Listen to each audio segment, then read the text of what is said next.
नमस्कार, स्वागत है आपका इंडिया न्यूज 53 में। आपके साथ में हूं फिरदौस। आइए नजर डालते हैं आज की गतिविधियों पर। पूर्व कांग्रेस प्रदेश अध्यक्ष अरुण यादव देर शाम को कार्यकर्ता सम्मेलन में पहुंचे। यहां पहुंचकर उन्होंने पार्टी के प्रत्याशियों से मुलाकात की, तो वही ये नसीहत दी कि पार्षद अपने साथ साथ महापौर के लिए भी जनता से वोट मांगे। इसके लिए उन्होंने जिला अध्यक्ष को दिशा निर्देश दिए हैं। बुरहानपुर पहुंचे पूर्व प्रदेश कांग्रेस अध्यक्ष अरुण यादव ने कांग्रेस कार्यकर्ताओं की बैठक में कांग्रेस के पार्षद प्रत्याशियों को नसीहत देते हुए कहा कि कई बार ऐसा होता है कि वार्ड के पार्षद प्रत्याशी अपने लिए तो वोट मांगते हैं, लेकिन मेयर के लिए नहीं। इस बार ऐसा नहीं होना चाहिए। हर कांग्रेस प्रत्याशी अपने साथ मेयर के लिए भी वोट मांगे। जिला अध्यक्ष प्रत्येक पार्षद प्रत्याशी को महापौर का पैम्पलेट बना कर दे, ताकि वो प्रचार के दौरान मेयर का वोट भी मांगे। यह आदेश मेरा नहीं बल्कि कांग्रेस प्रदेश अध्यक्ष कमलनाथ जी का है। जितने वोट वार्ड पार्षद प्रत्याशी को मिले उतने ही मेयर उम्मीदवार को भी मिलना चाहिए। ये बात पूर्व कांग्रेस प्रदेश अध्यक्ष अरुण यादव ने गुरुवार रात हुसैनी हॉल सिंधी बस्ती में आयोजित कांग्रेस कार्यकर्ता सम्मेलन में कही। उन्होंने कहा, ये शहर परिवर्तन की राह देख रहा है। 2 बार हम मेयर चुनाव काफी कम वोटों के अंतर से हारे। इस बार हमें ताकत से मेहनत करना है। अरुण यादव ने कहा, यह आगामी 2023 को होने वाले चुनावों का सेमीफाइनल है। हमने जल्द ही प्रत्याशी चयन किया। भाजपा से जल्दी प्रक्रिया पूरी कर दी। भाजपा में प्रत्याशी चयन नहीं कर पाई। भाजपा का चरित्र सभी के सामने आ गया। अरुण यादव ने कहा, कर्नाटक, मध्य प्रदेश, हरियाणा, राजस्थान सरकार गिराने का भाजपा का मूल चरित्र है। इसका उदाहरण महाराष्ट्र में भी दिख रहा है। जनहित की सरकारें उनको हजम नहीं हो रही। उनका मूल चरित्र सभी के सामने आ रहा है। शिवराज सिंह चौहान ने तो निर्वाचित सरकार को लूट लिया, गलत तरीके से सरकार बनाई। देखिए, स्वाभाविक रूप से ये चूँकि 23 में चुनाव होने हैं विधानसभा के, तो ये एक सेमीफाइनल भी हम उसको कह सकते हैं, क्योंकि अभी पंचायत है, फिर ग्राम पंचायत है, नगर पंचायतें हैं, नगर पालिका है, जिला पंचायतें हैं, नगर निगम के चुनाव हो रहे हैं। तो स्वाभाविक रूप से ये कार्यकर्ताओं के चुनाव होते हैं और ये इससे पार्टी को बड़ी मजबूती मिलती है। और मैं कहता हूँ कि ये हमारे मिशन 23 का सेमीफाइनल भी है। जिस तरीके से अभी आपने कहा कि अभी जो अपनी जो फार्मूला तय किए बीजेपी कांग्रेस ने, ये बीजेपी से कहीं आगे तय किया पार्टी, तो क्या इसके रिजल्ट कैसे आएंगे? देखिए, आपने खुद में एनालिसिस किया होगा।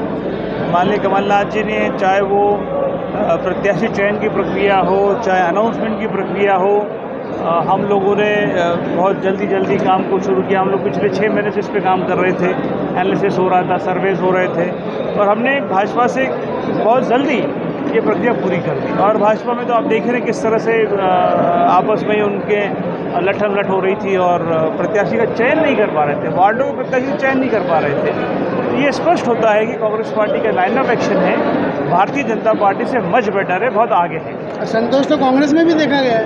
ये छोटा मोटा असंतोष तो हर जगह होता है। स्वाभाविक हर व्यक्ति की चाहत होती है छोटे चुनाव में कि उनको मौका मिले, लेकिन जो पार्टी तय करती है, और मुझे खुशी है। अगर आप बुरहानपुर का उदाहरण लेंगे, अगर आप खंडवा का उदाहरण लेंगे, आप अन्य मेयर इलेक्शन जहाँ हो रहे हैं नगर निगम का उदाहरण लेंगे, जिनको टिकट मिला उसके बाद तमाम कार्यकर्ताओं ने पूरी मजबूती के साथ उनके साथ काम करने का। महाराष्ट्र की अगर हम बात करें तो जो एकनाथ और उनके विधायकों की शर्त आई कि आपको महाराष्ट्र जो अघाड़ी जो गठबंधन है उससे हटना पड़ेगा, इसे किस रूप में देखिए, भाजपा का जो चरित्र है, चाहे वो कर्नाटक का चुनाव हो, चाहे मध्य प्रदेश की सरकार गिराने का हो, चाहे हरियाणा की सरकार गिराने का हो, चाहे राजस्थान की सरकार गिराने का हो, भारतीय जनता पार्टी का जो मूल चरित्र है वो हमारे सामने आता है। वही उसका उदाहरण आप लोग महाराष्ट्र में अभी देख रहे हैं। जो एक अच्छी सरकार, जो जनहितैषी सरकार, चाहे मध्य प्रदेश की हो, चाहे राजस्थान की हो, चाहे कर्नाटक की हो, चाहे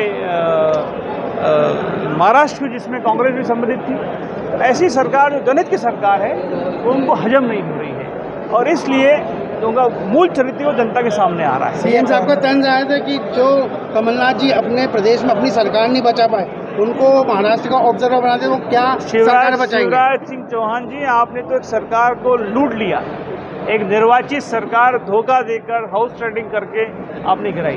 आप अपना चरित्र देखिए। हमें बुरहानपुर जनपद के चुनाव शनिवार को संपन्न होने हैं, जिसको लेकर शुक्रवार की सुबह 5:30 बजे से मतदान दलों को सामग्री देकर कलेक्टर प्रवीण सिंह ने रवाना किया। जिले में त्रिस्तरीय पंचायत चुनाव के प्रथम चरण का मतदान 25 जून को संपन्न होना है, जिसको लेकर शुक्रवार को रेणुका कृषि उपज मंडी से मतदान सामग्री का वितरण किया गया, जिसको लेकर सुबह 6 बजे से ही सामग्री लेने के लिए केंद्र पर पहुंच गए। यहां पर जिला प्रशासन की ओर से 355 टेबल लगाए गए थे। तीनों को सामग्री का वितरण किया गया, जिसके बाद अपने मतदान के लिए रवाना हुए। एक टीम में लगभग 4 सदस्यों को शामिल किया गया है। कलेक्टर प्रवीण सिंह ने कहा कि जिला प्रशासन चुनाव के लिए पूरी तरह से तैयार है। अपने मतदान दलों को हमने रवाना कर दिया।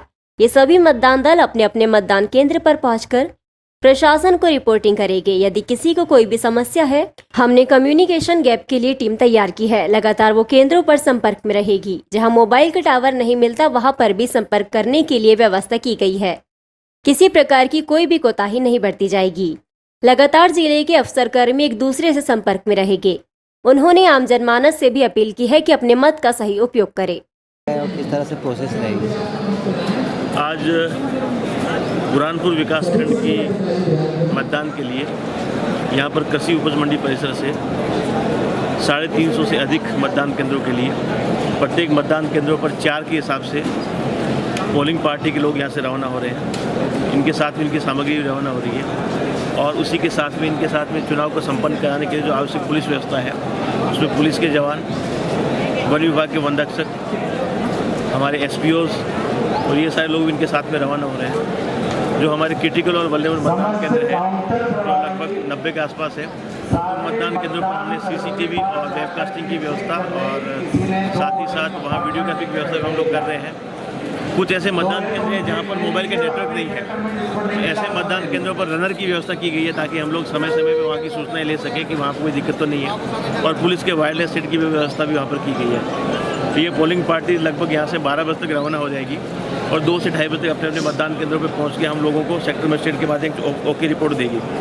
उसके बाद में ये मतदान दल मतदान केंद्र पर जाकर अपनी मतदान की पूरी व्यवस्थाएं, पूरे पोस्टर वगैरह चिपकाएंगे, कौन कौन लोग मतदान में खड़े हो रहे हैं, मतदान केंद्र का प्रवेश कहाँ है, मतदान केंद्र का एग्जिट कहाँ है, मतदान केंद्र की 100 मीटर की दूरी में जो प्रचार और बाकी सारी चीज़ें प्रतिबंधित रहेगी, वो सारी चीज़ों के बारे में फ्लैक्स वगैरह लगाएंगे। और वोटर के जो ABCD लिस्ट है, तमाम जो चीज़ें वो सारी कार्रवाई करेंगे। तो कुल मिलाकर जिला प्रशासन की तैयारियां हैं। मैं बुरहानपुर की जनता से, स्पेशली बुरहानपुर विकासखंड की जनता से कल अनुरोध करूंगा कि वो मतदान के लिए ज़रूर पधारें और अपना जो भी उस दिन का काम हो उसको प्रायोरिटी में न रखते हुए कल के दिन मतदान को प्राथमिकता से रखें और अपने मनपसंद प्रतिनिधि को चुनने में अपना सहयोग करें। त्रिस्तरीय पंचायत चुनाव बैलेट पेपर से होने जा रही है, जिसको लेकर जिला प्रशासन द्वारा सख्त सुरक्षा के इंतजाम किए गए हैं, तो वही इसके लिए बड़ी संख्या में पुलिस बल तैनात है। इस बार पंचायत चुनाव बैलेट पेपर से हो रही है। पोलिंग के तुरंत बाद गिनती भी होगी, इसलिए हमारी जिम्मेदारी बढ़ जाती है। वोटिंग के समय प्रत्येक व्यक्ति को जांच करके ही अंदर आने दे। इस बात का ध्यान रखें कि कोई पानी की बोतल स्याही ना लेकर पहुंचे। अगर उसने कुछ गड़बड़ी कर दी तो फिर से पोलिंग कराना पड़ेगी। ये बात बुरहानपुर SP राहुल कुमार लोढ़ा ने शुक्रवार सुबह पंचायत चुनाव के लिए रवाना होने वाली पुलिस पार्टी से कही।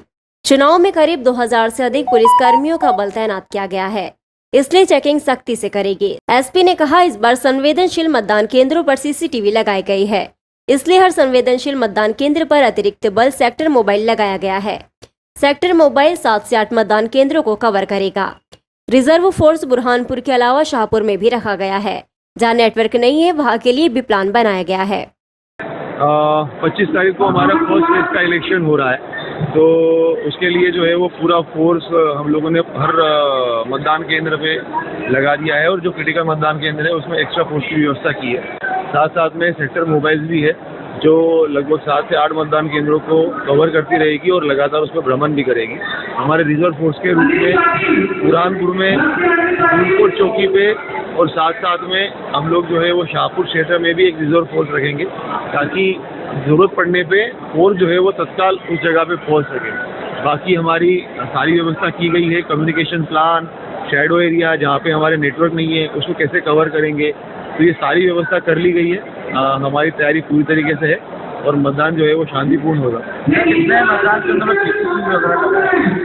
जो मतदान केंद्र है इस बार ये इलेक्शन फेजेस में हो रहा है। पूरे के पूरे ग्राम पंचायत में एक साथ इलेक्शन नहीं हो रहा है। साथ सिर्फ 355 पोलिंग बूथ पे है, तो CCTV जो है वो पर्टिकुलर मतदान केंद्रों पे इस बार नहीं लगाया गया है। इस बार फोर्स को लगाया गया है क्रिटिकल मतदान केंद्रों के ऊपर।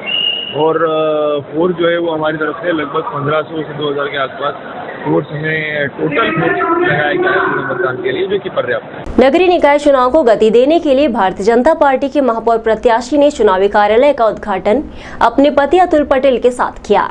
इस दौरान पार्टी के सभी वरिष्ठ कार्यकर्ता मौजूद थे। नगरीय निकाय चुनाव ने गति पकड़ ली है। अब प्रत्याशी मैदान में कमर कसकर उतर चुके हैं। पार्षद से लेकर महापौर पद के प्रत्याशी अब जनता से सीधा संवाद कर रहे हैं। और इसी कड़ी में भारतीय जनता पार्टी के महापौर पद के प्रत्याशी माधुरी अतुल पटेल ने अपने चुनावी कार्यालय का उद्घाटन अपने पति अतुल पटेल के साथ किया। इस दौरान कार्यक्रम में पार्टी के सभी पार्षद पद के प्रत्याशी, भाजपा जिला अध्यक्ष मनोज लदवे, पूर्व कैबिनेट मंत्री अर्चना चिटनिस उद्घाटन कार्यक्रम में शामिल हुए। महापौर पद के प्रत्याशी माधुरी पटेल ने कहा कि अब विकास दुगनी तेजी से होगा।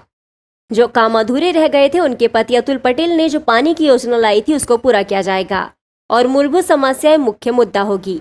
पार्टी से तो बहुत सहयोग मिला। भारतीय जनता पार्टी के वरिष्ठ नेता सहयोग पार्टी से सहयोग श्री मिला जगदीश तो मेरे को कपूर जी टिकट ने मिला। कहा कि आप भी मंच पर अपना काम कर रहे हैं। जनता का भी सहयोग है, जगदीश मामा इसलिए मैं आज हमारे प्रत्याशी भारतीय जरूर जनता हैं, पार्टी लेकिन के आप भारतीय जनता पार्टी के वरिष्ठ नेता श्री आज हमारे महापौर प्रत्याशी श्रीमती माधुरी पटेल जी के कार्यालय का उद्घाटन है। सभी नेता और सभी कार्यकर्ता उपस्थित हैं। सभी हमारे पार्षद के प्रत्याशी भी यहाँ पर आज हमने उनको बुलाया है। एक जोरदार आज हम लोग शुभारंभ और छिंदवाड़ा नगर निगम चुनाव में दोनों ही दल अपने अपने प्रत्याशी को जिताने के लिए मैदान में उतर चुके हैं। आज छिंदवाड़ा नगर निगम चुनाव में कांग्रेस प्रत्याशियों के पक्ष में अपने मतदान करने के लिए जनता से आग्रह करते हुए पूर्व राज्य मंत्री दीपक सक्सेना ने अपनी बात रखी। जैसे जैसे नगर निगम चुनाव करीब आते जा रहे हैं वैसे वैसे चुनाव प्रचार तेज होते जा रहा है। पूर्व मंत्री दीपक सक्सेना ने कांग्रेस और अपने द्वारा की गई कार्य की उपलब्धियों को गिनाते हुए कहा कि छिंदवाड़ा नगर निगम में कई वर्षों से भाजपा के प्रत्याशियों के जीतने से विकास अवरुद्ध हुए हैं। हम छिंदवाड़ा नगर निगम को नए विकास की ओर लेकर चलेंगे। जनता के हर सुख दुख में हमारी पार्टी और कार्यकर्ता खड़े रहते हैं। हम हमेशा जनता के सुख दुख में खड़े रहेंगे। पूर्व मंत्री दीपक सक्सेना ने बताया कि छिंदवाड़ा नगर निगम बनाना और उसका विकास करना हमारे द्वारा किया गया।